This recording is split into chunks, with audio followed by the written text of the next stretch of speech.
저는 더 오를 여력이 아직 많다고 생각합니다. 승자와 패자를 아직은 구분하기에는 시장의 초입이고요. 그래서 이제는 닷컴 버블을 얘기하기 전 단계인 초기,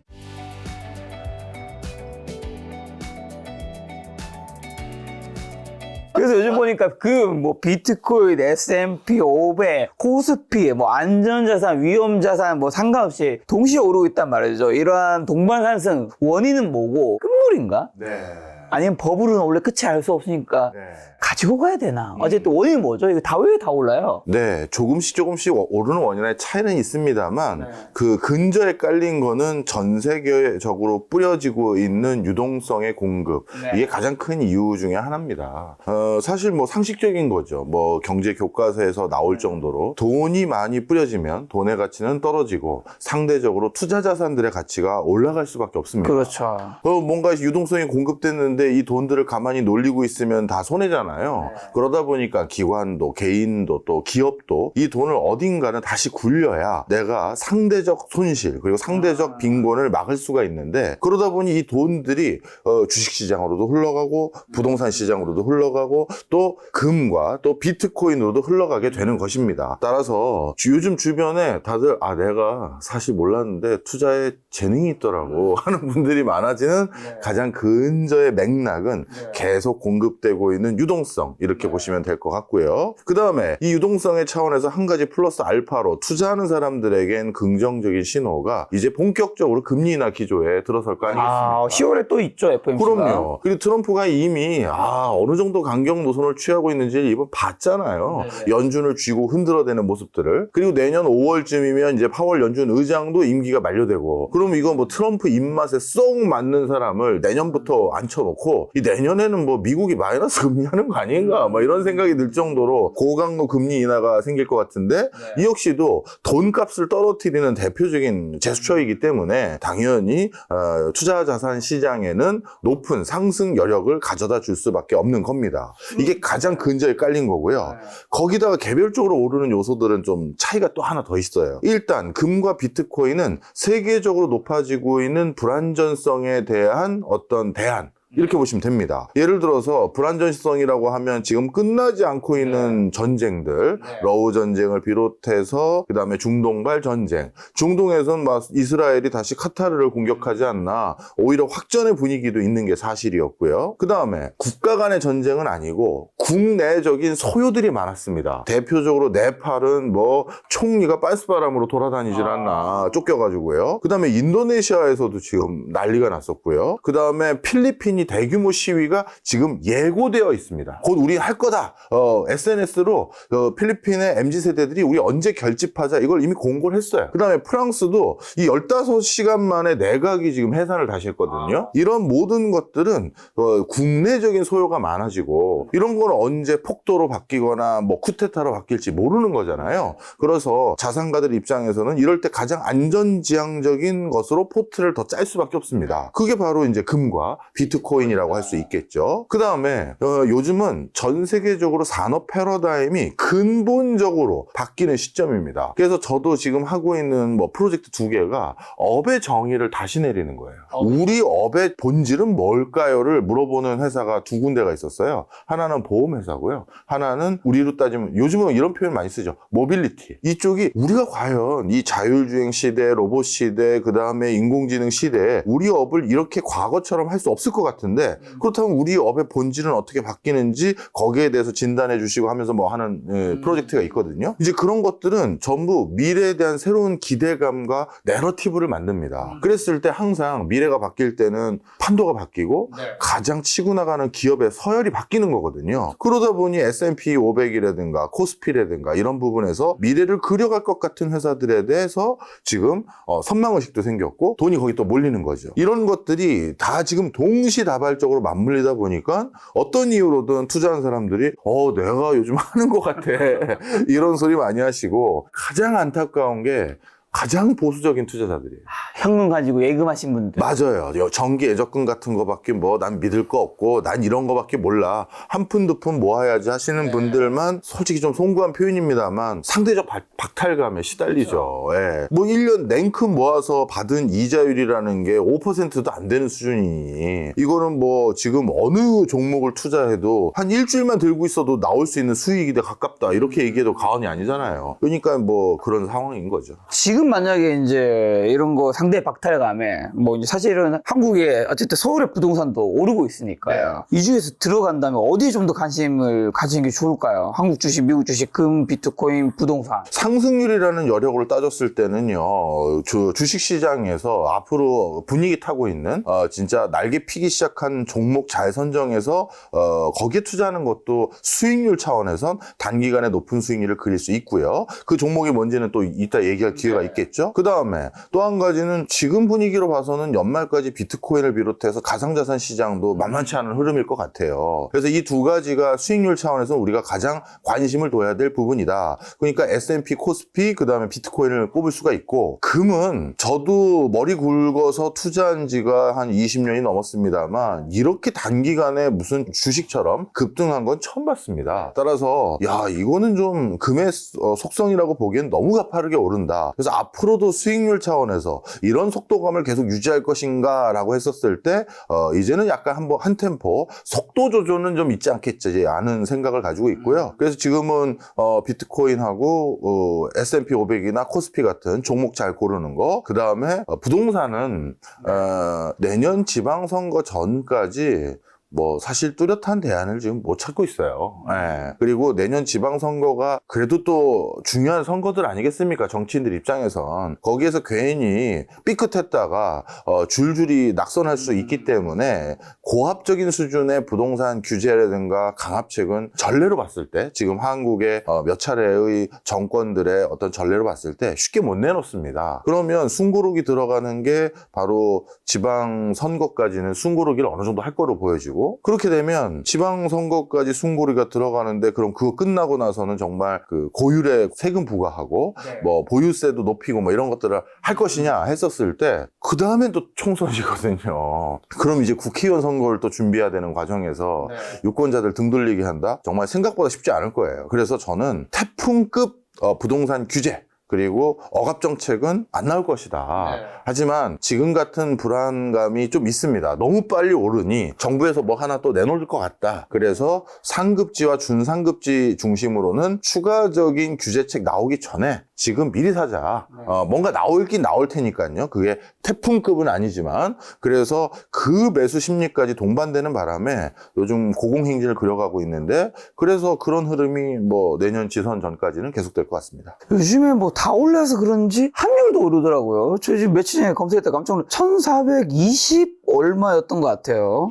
환율 왜 이렇게 오르는 거예요? 이건 뭐 여러 가지 이유가 있죠. 1423원이네요, 지금. 네, 가장 큰 이유가 역시 우리나라 금융시장에 대한 불안감이 제일 컸습니다. 예를 들어서 미국에 3,500억 달러 약속했던 거 아직까지 양 국가 간의 합의를 도출하지 못했잖아요. 그러면 트럼프 스타일상 혹여나 한국에게 마치 브라질이나 인도에 했던 것처럼 아니면 캐나다에 했던 것처럼 말 바꾸기 해서 안 되겠는데 너네 50% 내. 아니면 니네 자동차는 우리 안 사. 예를 들어서 자동차가 타격의 중심에 놓일 가능성이 많은 게 미국 입장에서도 유권자가 환호할 것이고 그리고 자동차라는 건 완전 경쟁 시장에 가까울 정도로 치열해진 상황이잖아요. 굳이 한국차 아니더라도 일본차, 유럽차, 미국차 널렸는데 한국차 하나 고율에 관세 때린다고 그것 때문에 그럴 수 있지 않습니까? 그렇기 때문에 자동차 산업 정도 타격을 입히는 고율의 관세를 역으로 트럼프가 때려버리면 우리 입장에서는 미국 경제에는 충격이 덜하지만 한국 경제에 있어서는 자동차가 제조에서 차지하는 비중이 고용 규모만 10분의 1이에요. 그러니까 제조업 분야에서 일하고 있는 사람 10명 중에 1명은 자동차와 관련된 일을 하는 사람들입니다. 한국에겐 치명상이고 한국 수출 비중에서도 20%가 넘거든요. 바로 그러다 보니 야, 이거 진짜 큰일 나겠다 싶을 지금 불안감이 있다 보니까 이렇게 환율 시장이 먼저 요동쳤던 게 사실이고, 그리고 실제 트럼프의 그러면 압박에 못 이겨서 3,500억 달러에 상당하는 금액을 단기간에 미국에 제공하는 걸로 한국 정부가 결정을 해버리면 우리나라 국고도 진짜 이거 문제가 돼버리거든요. 그러면 외환 시장이 불안해지기 때문에 이제 한국이 지급 여력이 없어질 수 있다, 이런 우려들까지 있다 보니까 지금 환율 시장이 먼저 요동친 것이다, 이렇게 보는 게 맞을 겁니다. 금융시장 불안감이 있다 다시 여쭤보고, 월가에서는 AI 투자분과 금리 인하 기대로 S&P 500 지수 7,000 넘을 것이 전망하더라고요. 지금 그래서 저는 7,000이 되게 멀었나 싶어서 봤는데 지금은 6,700? 뭐 이 정도 얼마 안 남았더라고요. 현재 미국 증시가 1999년 닷컴 버블과 유사한 가열 상태를 말하시는 분들도 있고, 새로운 성장 국면 시작이라 말씀하시는 분도 있는데 지금 워낙 주가가 오르다 보니까 후자로 생각하시는 분들이 많을 것 같은데, 여기서 더 오를 여력은 많이 있을까요?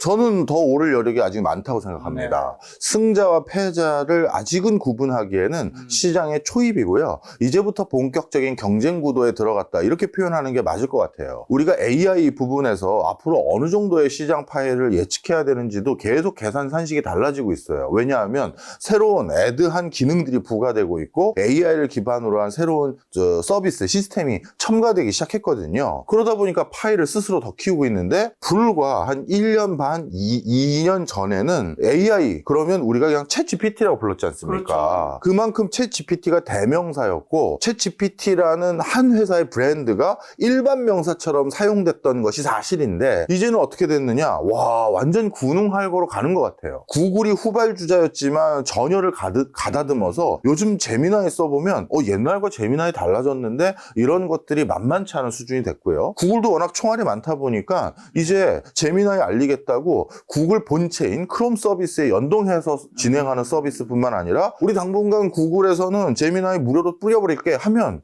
우리 예를 들어서 몇 달만 그러면 챗GPT 안 써버려도 요즘은 가격이 비싸서 꽤 돈이 세이브 되잖아요. OTT 금액이 아니란 말이에요. 그래서 이럴 때는 또 유저들이 옮겨갈 게 뻔하고, 그 다음에 또 머스크 형님이 또 가만히 있지 않을 성격이지 않습니까? 이 요즘 그록이, 와, 코딩하고 이런 데서는 이게 그록이 그새 이렇게 바뀌었나 싶을 정도로 또 치고 올라왔어요. 그래서 이제는 닷컴 버블을 얘기하기 전 단계인 초기 군웅할거 시절과 똑같은 국면으로 이제 접입가경으로 들어가는 것 같아요. 우리 예전에 인터넷 초창기 때 포털 사이트 뭐 주로 쓰셨어요? 많았죠. 그때 야후, 네띠양 있었고요. 네띠양 있었죠. 그 다음에 라이코스 있었고, 그 다음에 네이트 있었고, 파란닷컴도 있었습니다. 제 이메일이 파란닷컴이었어요. 한 15년 전, 20년 전. 20년도 더 됐을걸요. 제가 왜냐하면 하이텔을 하고 이런 걸 주로 썼었는데, 하이텔 쓰는 사람들이 그 파란으로 많이 넘어갔거든요. 그래서 파란도 있었고, 그 다음에 라이코스 얘기했고, 하여튼 뭐 이거 많고 많았었죠. 다 사라졌습니다. 그리고 딱 두 개인 네이버랑 다음이 남았어요. 그런데 지금이 그런 군웅할거 기간으로 들어가는 거예요. 그러면 제미나이, 그록, 그 다음에 뭐 챗GPT, 뭐 퍼플렉시티, 이런 모든 것들이 다 살아남을 것인지, 아니면 위상 정립이 돼서 예를 들어서 학술적인 목적으로는 어느 게 주로 쓰이고 전방위적인 포털 같은 역할은 어디게 하고, 뭐 이런 식으로 이제 나름대로 생태계가 정리될 때까지는 뭐가 승자인지 모르기 때문에 나름대로의 내러티브와 기대감으로 돈이 실질보다는 더 쏠림 현상이 있을 수 있습니다. 그러다 보니까 지금은 과열과 성장이라는 단어가 같이 붙어있는 시기예요. 그리고 이 다음에 교통 정리가 됐을 때 누군가는 내가 종목 잘못 선택했네 하면서 빠지기 시작할 거고, 누군가는 이제 치고 올라가서, 예전에 우리 이런 소리 많이 하죠. 2007, 8년 때 애플 샀으면 내가 지금 이렇게 안 산다, 이런 소리 하는 것처럼 그 경지까지 올라가는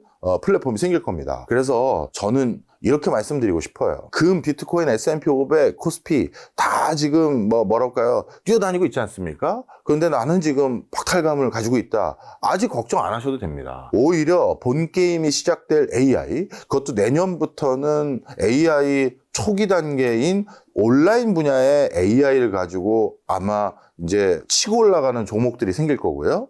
그 다음에 내년 중후반부터 그리고 내후년부터는 이제 피지컬 AI라고 해서 로봇 분야가 또 이제 대두될 건데, 이런 분야가 대두됐을 땐 그 사이에 공부 많이 해놓으시고 달리는 말 등에 올라타시면 돼요. 내가 로봇 전문가 아니고 내가 AI 전문가 아닌데요, 교수님. 상관없어요. 우리는 전 세계에서 이쪽 분야에서 또 한 번 세계 최고의 부자들이 쏟아져 나올 걸 잘 알고 있습니다. 그 부자들이 이걸 가지고 큰 돈 버는 건 첫 번째도 두 번째도 세 번째도 상장해야 돼요. 그럼 그거 상장할 때 그 회사에 우리가 올라타면 되는 것이거든요. 따라서 시장에 대한 이해도를 정말 높여주시는 게 무엇보다 중요하다, 이렇게 말씀드립니다. 누가 살아남을 것 같으세요? 제 생각에는요, 아직까지는 답을 정할 수가 없고요. 오히려 제가 요즘은, 저는 이제 전문 투자만 했던 사람들에 비해서 오히려 그분들이 저한테 가끔 전화를 하실 때가 있어요. 왜냐하면 투자의 맥락과 판단 요소가 바뀌어버렸어요. 예전에는 말 그대로 시장 원리였어요. 누가 더 싸게 서비스 제공한다는데, 야, 누가 마케팅 더 잘했는데, 누가 더 빨리 신시장 분야로 치고 나갔는데, 이걸로 판단을 했는데, 지금은 그게 아니에요. 많은 국가의 공권력이, 거버넌스가 뒤에서 밀어주고, 또, 야, 저쪽 못 들어오게 막아. 그리고 저쪽 기술을 육성하기 위해서 제 거를 세계 표준 기술로 아예 선정해버려. 이런 상황이 됐거든요. 그러니까 거버넌스에 대한 행보를 잘 이해하고 거기에 대해서 부합하는 행보를 해가야 되는데, 사실 저야 뭐 정부기관에서 상당 기간 일을 또 해봤기 때문에 그런 맥락에서 조금 이해도가 조금 더 높아요. 그랬을 때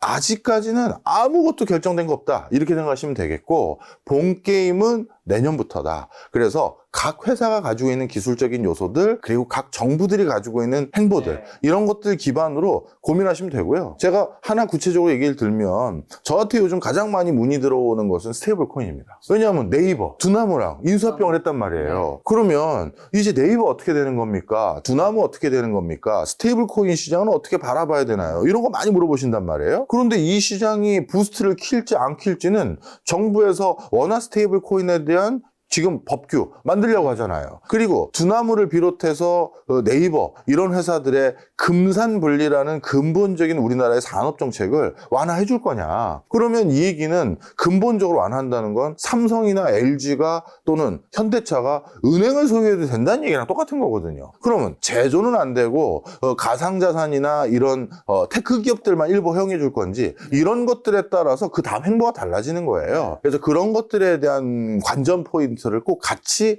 가지고 가셔야 투자의 길목을 잡을 수가 있습니다. 스테이블 코인은 예전에 우리 몇 년 전에 겪었던 NFT나 메타버스처럼 뭐 물론 여전히 발전되고 있겠지만 좀 이따 사라질 만한 키워드는 아니라고 보시나요? 아닌 것 같아요. 왜냐하면 미국 정부에서는 스테이블 코인 전부는 아닙니다만 미국에서 공인하겠다는 일부 스테이블 코인을 적극 지원해주고 있고요. 그런 관점에서 미국에 공인받지 않았던 대표적인 스테이블 코인들, 테더 같은 경우도 본인들이 테더는 서클하고 다릅니다. 미국에서 공인을 해주는 스테이블 코인 형태가 아니거든요. 그럼에도 불구하고 전 세계에서 1등 스테이블 코인 시장을 가지고 있는 건 사실이기 때문에, 그럼 본인들이 가지고 있는 익명성과 제도권 밖에서 가지고 있는 그 확장력을 어떻게 보면 포기하고 미국 정부가 인정하는 검인을 받기 위해서 제도권으로 들어올 것이냐 했을 때 테더는 묘수를 가지고 온 것 같아요. 본인들이 제도권 밖에 있는 스테이블 코인은 그거대로 놔두고 제도권 안에 들어오는 새로운 스테이블 코인을 또 만들기로 이미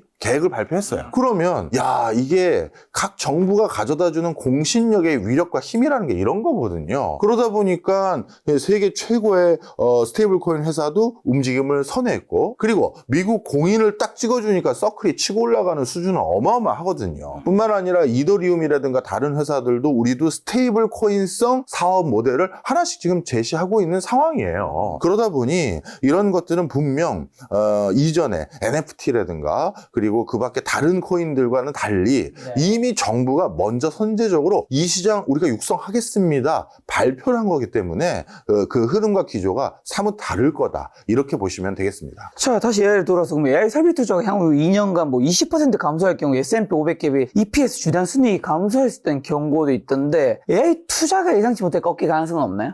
저는 그럴 가능성이 없다고 생각합니다. 예. 어떤 나라든 AI에서 선도적인 어떤 흐름을 가져가기 위해서는 우리 예전에 인터넷 시절과 똑같이 생각하시면 좋을 것 같아요. 미국은 좀 예외이긴 합니다만, 미국은 예외이긴 합니다만, 전 세계에서 IT 초강대국으로 급부상했던 나라들의 공통분모, 전부 망부터 깔았습니다. 그 당시는 우리나라는 IMF 외환위기라서 김대중 대통령 시절에 국난을 극복해야 될 1차적인 숙제가 있었어요. 그때 당시 DJ께서 어떻게 하면 우리가 이 경제 난국을 돌파할 수 있을까? 그걸 논의하기 위해서 세계적인 팝 아티스트인 마이클 잭슨도 직접 만나서 한국에 투자 좀 해주게 했더니 사실 그거는 정치적 쇼였던 걸로 확인이 되긴 했어요. 뭐 그래도 일국의 수장으로서 뭐라도 해야 된다는 생각 때문에 초대해서 뭐 마이클 잭슨에게 투자 좀 해달라 했더니 마이클 잭슨이 한국 정서 모르고 망언만 하고 갔어요. 내가 섬을 사고 싶다 한국에 막 이런 소리나 하고 국민들이 상당히 좀 우려할 만한 목소리를 냈지만 하여튼 또 실제 투자로도 잘 이루어지진 않았고요. 그런데 그때 누굴 또 데려왔냐 하면 일본의 손정희를 데려와서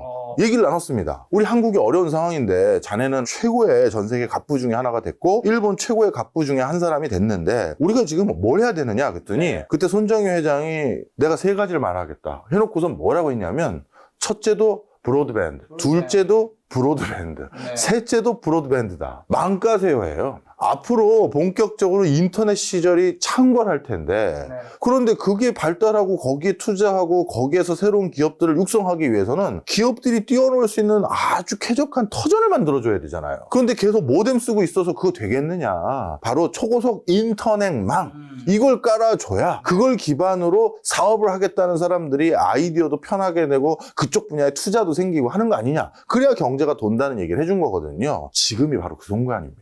AI 분야에 거기에요.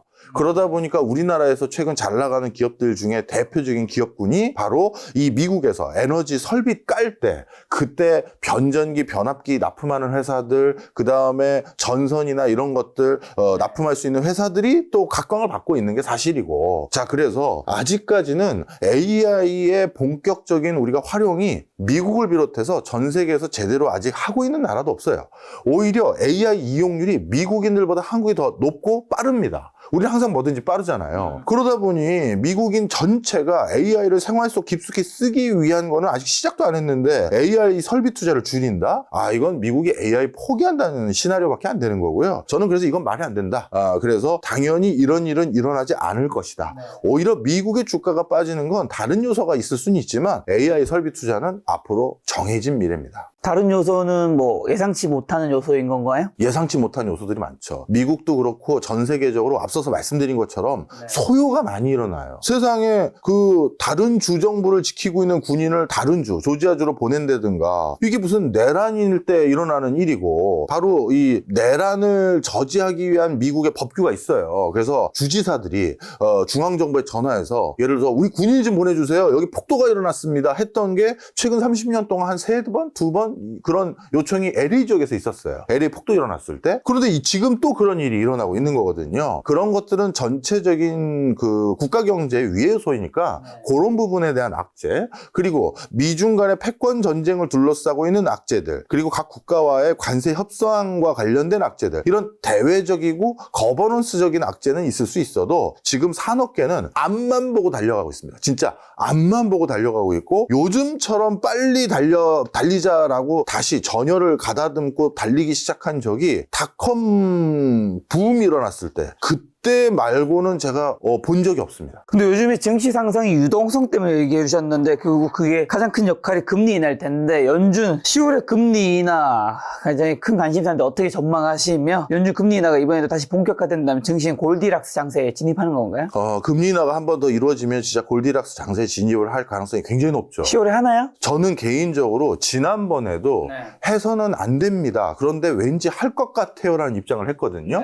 그런데 이번에도 해서는 안 됩니다. 그런데 왠지 할 것 같습니다라고 물가 때문에 하면 안 된다는 건가요? 그렇죠. 제가 누누이 말씀드리는데요. 그리고 미국에서 경제학과 교수를 일하고 있는 한국계 지인들하고 가끔 얘기를 나눠보면 미국은 중남미 지역에서 유학 온 사람들이 많아요. 명문대학들은. 그런데 그 중남미 지역에서 미국에 공부해서 다시 본국으로 돌아가면 그 나라의 높은 공무원들, 중앙은행에서 일하거나 심지어 중앙은행 장을 하는 사람들도 많습니다. 그러면 어떤 것들이 미국의 경제 학계뿐만 아니라 경제 전문가로 활동하는 사람들 잘 알고 있냐면 내 친구 곤잘레스가 아르헨티나 중앙은행에 있어. 내 친구 로드리게즈가 뭐 예를 들어서 브라질에 어디에 뭐에 있어. 이렇게 해서 그들 상황을 정말 맨날 페이스북 메신저나 이런 걸로 상시 서로 소통하면서 알거든요. 그래서 누구보다도 고물가가 한번 이거 못 잡으면 고물가 기조가 고착화된다는 걸 잘 알아요. 한국은 고물가로 허덕였던 게 오일쇼크 기간 말고는 없기 때문에 최근 20년 동안은 거의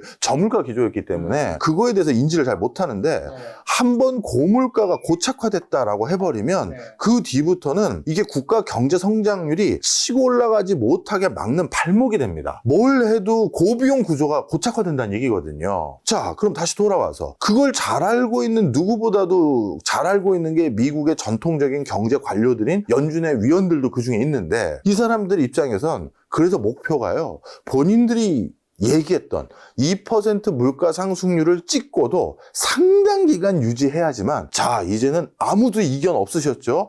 물가 확실히 잡힌 거 맞습니다. 해야 그래야 금리를 본격적으로 인하하는 거예요. 그런데 그럼 저한테 이렇게 반문하시는 분들 계시겠죠. 그럼 교수님 미국에서 지금 고용 상황이 계속 안 좋아지고 있고 경기와 관련돼서 지금 우려의 목소리가 높아지는데 그거는 연준이어서 그냥 못 본 척 하라는 얘기입니까? 아닙니다. 자, 그런데 지금 미국의 고용 상황을 경기 악화의 시그널로만 해석하기는 좀 애매한 면이 있어요. 지금 미국에서 가장 고용을 빠르게 해고하고 있는 주력 산업군이 AI, 바로 미국의 5대 빅테크 기업들과 그걸 근처에 같이 서포트하고 있는 어떻게 보면 부수적인 서비스를 제공하는 회사들이 대규모 구조조정을 하고 있는 상황입니다. 왜? 본인들의 혁신의 결과로 사람을 자르는 거지. 지금 뭐 당기 순이익이 뭐 적자로 돌아섰다든가 영업이익률이 낮아지기 시작해서 자르는 게 아니에요. 오히려 본인들은 더 치고 나가고 있는데 야 이제 이 인력은 필요 없어진 거거든요. 따라서 지금 미국의 고용시장이 안 좋고 신규 채용 공고가 덜 나게 되는 걸 이게 경기 악화로 해석할 게 아니라 또 다른 경기 부스트의 성과지표라고도 볼 수 있거든요. 그래서 지금 미국에서는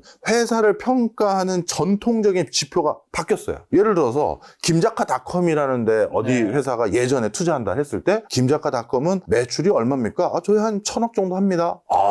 좋은데요? 이렇게 생각했잖아요.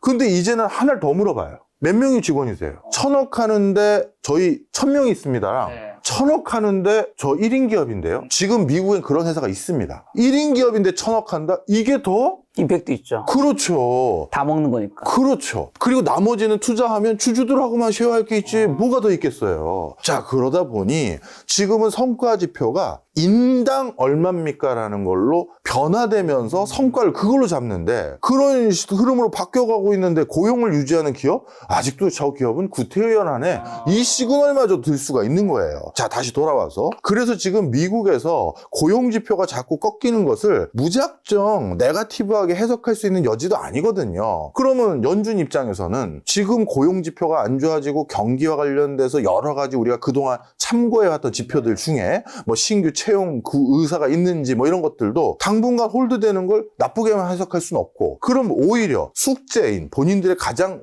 영순위 숙제인 물가부터 잡고 나중에 진짜 문제 생기면 그때 금리 파격적으로 지원하자 이렇게 하는 게 나을 수가 있는데 트럼프가 이건 조장한 금리나 장세예요. 트럼프가 얼마나 고압적인 분위기로 몰아쳤고 그리고 정작 연준 의장인 파월이 본인들이 회의 끝나고 발표할 때는 굉장히 수동적이고 소극적인 입장으로 금리 인하에 대해서 자신의 입장을 표명했어요. 이게 뭐 또 이렇게 해야 될지 모르겠다는 뉘앙스가 전반적인 맥락이었어요. 풀 센텐스를 다 들어보시면. 그러다 보니 정리를 하자면 저는 다음번에도 어떻게 보면 다음번에 할 걸 이번에 미리 한 걸 수도 있으니 안 하는 게 맞는데 안 하는 게 맞는데 트럼프는 강경한 것 같습니다. 근데 어쨌든 내년에 파월이 교체되잖아요. 교체되고 거기에는 어쨌든 트럼프가 임명할 수 있는 거잖아요.